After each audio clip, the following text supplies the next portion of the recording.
Today we want to talk to you about how the General Assembly makes decisions. You will see in the order of proceedings and in due course in the Assembly paper the agenda for each day. Committees, council, forums and trustee bodies, those are the standing committees, have presented the reports which you've been sent, and you'll have seen that at the start there is a list called the proposed deliverance. These are the things that they are asking the Assembly to agree. Some of these will be accepted without further discussion, but for others there will be a debate about the decisions which should be made. So the conduct of debates. Debates are conducted according to standing orders. You should refer to these.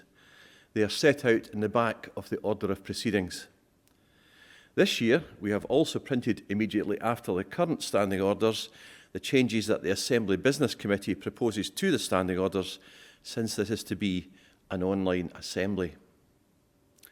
These changes will be proposed on the Saturday morning, and thereafter we anticipate that they will be applied throughout the Assembly. How will we work our way through the process of debating and deciding? This year, the convener's speeches are being recorded in advance and placed on the website. So, when a convener stands up at the Assembly, they will just make a short introduction, say, "I present the report," and move the deliverance, and then we'll be straight into questions. The deliverance usually consists of several sections. During the time when the deliverance is being taken, Commissioners can make suggestions to change the sections of deliverance, and I'll come on to how you do that. Once we've dealt with all sections of deliverance, either proposed by the Standing Committee or by a Commissioner, the moderator says the deliverance as a whole, and if no one says anything, it becomes the final decision, and that Standing Committee slot is over. This year, there is also a proposal to fast-track some business, so that if no request to speak or notice of motion has been registered on the Assembly Hub by the time of the debate, those sections of deliverance will pass without any discussion or voting. I'm going to cover questions and comments. Questions first. You'll see from the standing orders that questions are always in order. That's Standing Order 45. At this Assembly, questions will be called for immediately after the convener has given his or her short introduction and said, "I present the report," and move the deliverance. That is the best time to ask general questions about that Standing Committee's report or work. If you want to ask a question, you will need to register a request to speak in advance on the Assembly Hub. The training and a short video will show you how to do this. If your question is general, please register it against Section 1 of the deliverance, which is Receive the Report. If it's a more specific question, please register it against the relevant section of deliverance. If your question concerns a matter within a particular Standing Committee's remit, but to which no reference is made in the report, advance notice of your question should be given to the convener. Please note that questions are for clarification and should be short and to the point. Comments.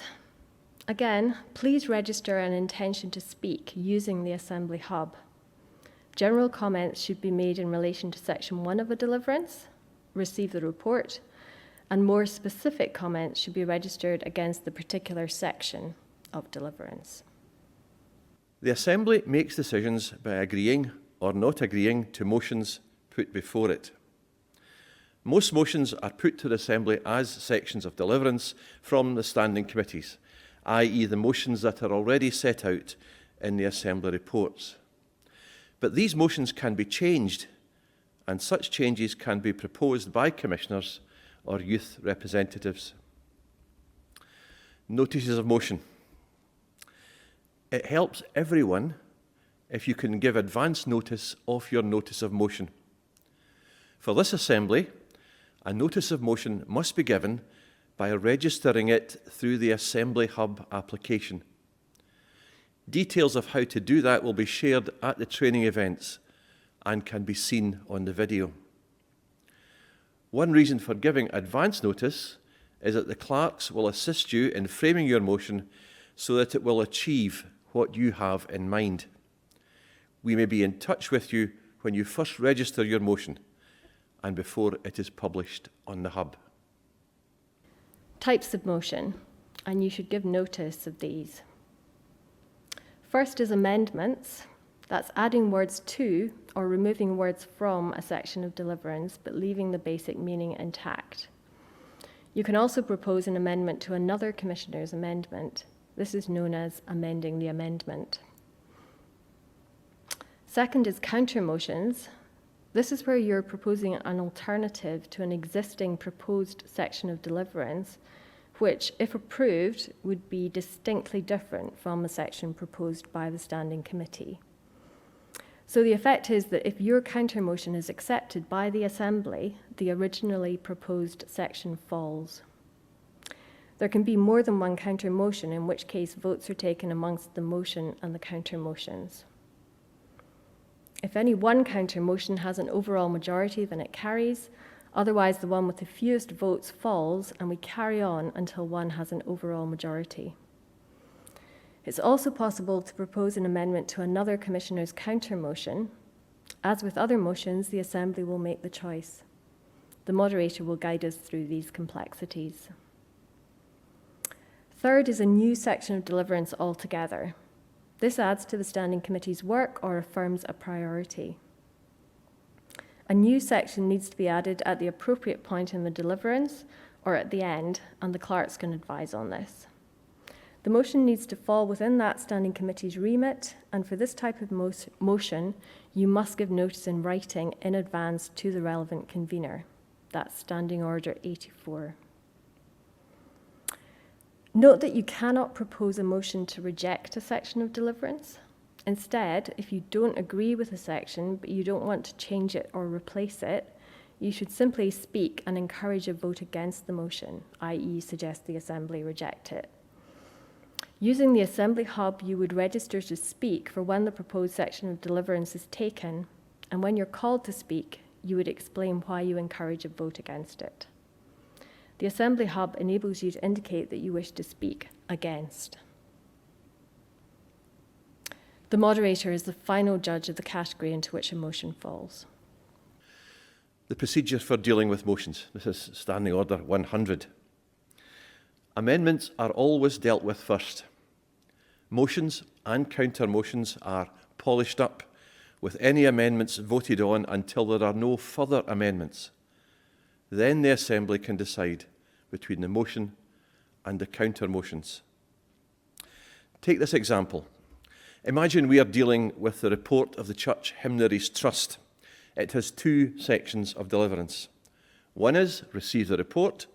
Two is instruct the trustees to bring proposals for CH5 to Assembly 2022. On section 2, someone might move a counter motion to that. Instruct the trustees to depart from the printed book and develop plans for digital hymn resources only. If that is seconded and then debated, commissioners would thereafter be invited to vote either for the motion or the counter motion, and whichever one has most votes in favour carries. Now, assuming the motion wins, that is, CH5 is to be a printed resource, someone might suggest a new section 3 of the deliverance, instruct the trustees to retain the purple cover for the printed hymn book CH5. Someone else might suggest an amendment to that. They think the cover should be red, not purple. So their motion is amend the proposed new section 3 by deleting purple and substituting red. Here there's first a vote for or against the amendment. Then, depending on the outcome of the first vote, there would be a vote for or against the amended or unamended motion. How you actually go about moving your motion. When the Assembly reaches the appropriate place in the debate for your motion to be moved, the moderator will know that you've put forward a notice of motion because it will be visible in the Assembly Hub. All motions need to be seconded.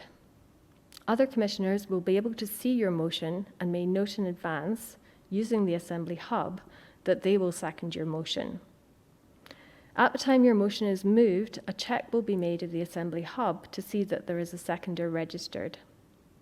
If no one is willing to second it, then your motion falls. Seconding can be formal, so a seconder does not need to speak in support of a proposal, but if they wish to do so, they should also register a request to speak on the Assembly Hub. If your motion is seconded, then the moderator will ask you to read what you propose, or the clerks might do this, and the text will be shown on the live feed. The moderator will then invite you to tell the Assembly why you believe your proposal is the right one. When moving a motion, you will be given up to 5 minutes to make your case. There will then be debate, at the end of which you will be asked if you wish to say anything else to convince the Assembly. After that, the convener presenting the report will be asked to give their response, and then the Assembly will decide on the matter by voting. Voting. All voting at this Assembly will take place using the voting buttons in the Assembly Hub. We hope that's been helpful, and we look forward to being with you at the General Assembly.